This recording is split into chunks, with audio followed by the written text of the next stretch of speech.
Hi! For those of you who don't know me, welcome. My name is Magnolia. I'm a psychotherapist and a shamanic Reiki master. So yeah. Anyway, just want to say random thoughts, right? Okay, so I totally want to get into posting more and stuff. I will. I'll get there.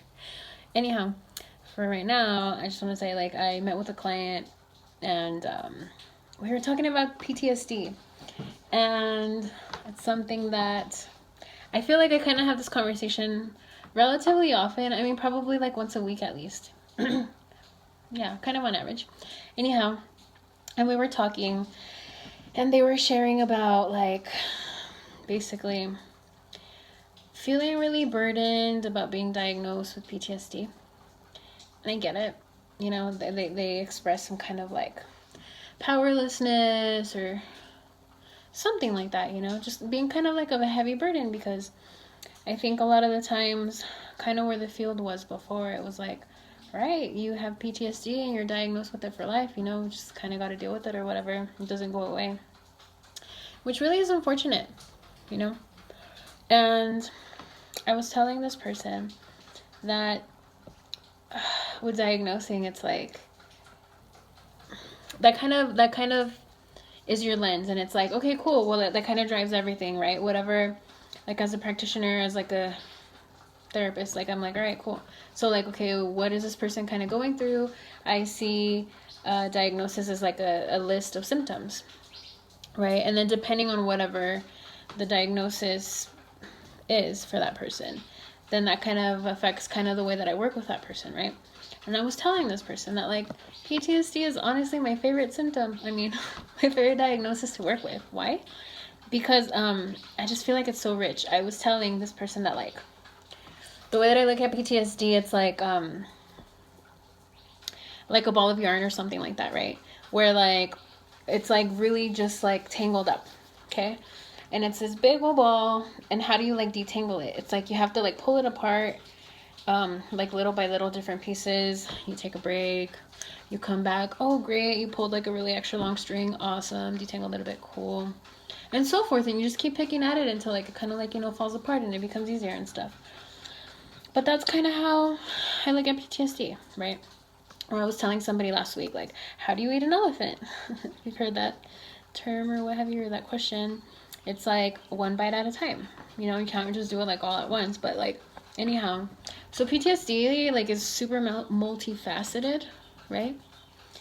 And it's just so much kind of going on.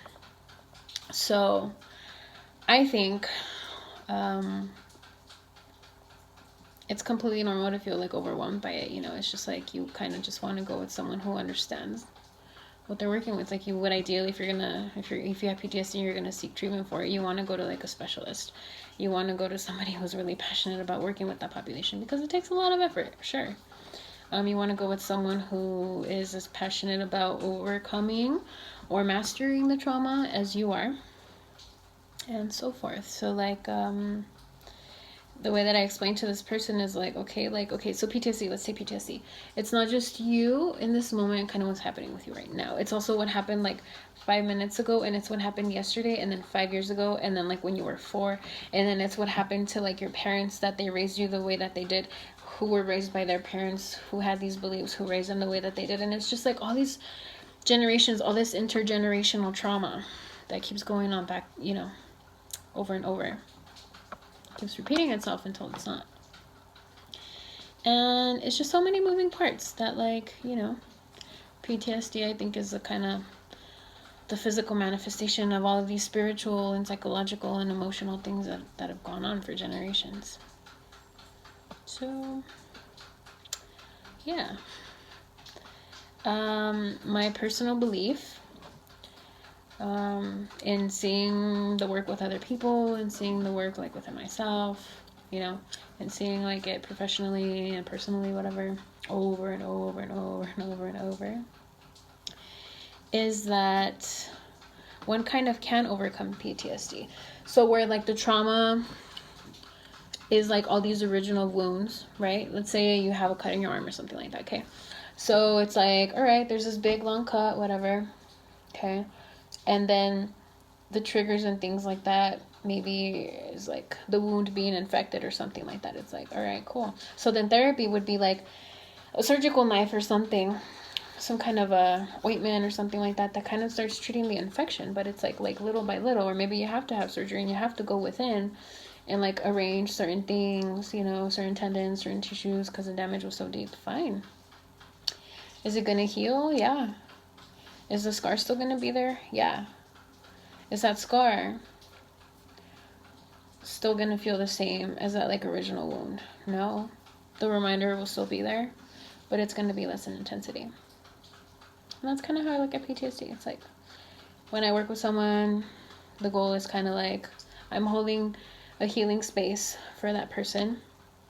You know, my intention is that that person becomes more whole each time I work with them, and makes more sense of their life each time that I work with them. Things have to fall apart to come back together sometimes, you know. And yeah.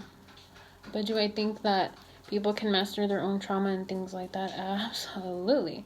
Otherwise, I wouldn't be doing the work that I'm doing, and I wouldn't be passionate about it either. So, yeah.